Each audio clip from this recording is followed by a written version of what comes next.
A very important part of keeping your machine running smoothly is changing the needle with your fabric, with your thread change, and anytime you hit a pin, it really makes a difference. So if you ever hear any little clunking on your fabric's kind of bending or punching, it's time for a different needle. Or if your thread breaks, change the needle. So that's what I want to show you real quick. You've got two screwdrivers actually. This is probably the best one because it's a little longer, but you do have this one also in the machine, so if that's a little easier for you to hold on to.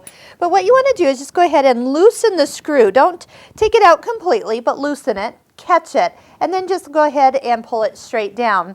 Now needles do have a flat side on the back, and when you go to put them back in, I always make sure to at least have a foot on, because you can put the point down first and then know exactly where to bring it up, straight up to.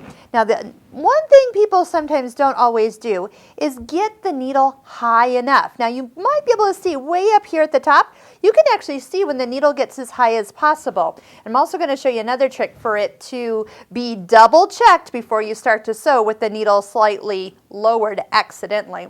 The other thing that could be helpful is one of these tools that Viking has. It's just like a multi-purpose tool, but one of them has a little hole here. And notice it's actually kind of a shape of a D, if I might say, because as you drop a needle down here, the D part, the flat side, will hold the needle to stay positioned and let you bring it all the way up. Just make sure it goes all the way to the highest position and then tighten it in place. So this little optional accessory can also help jump over seams that are really, really thick. It's got kind of a high and low side. Nice little addition. And if you're sewing buttons on, this also can create that shank of thread so you can button something really thick under a button. So that's a great way to help hold that in. Now, I mentioned a way to double check that your needle is high enough, and that is to make sure that you use the needle threader.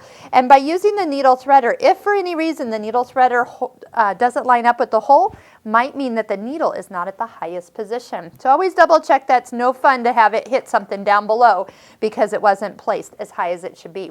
So change the needles. There's a whole bunch of needle videos that we have done. We'll link to them up here at the top right corner, and you can go check those out. Different needles for different types of fabric. So keep a new needle in before you call in for help. Change the needle, see if that makes a difference.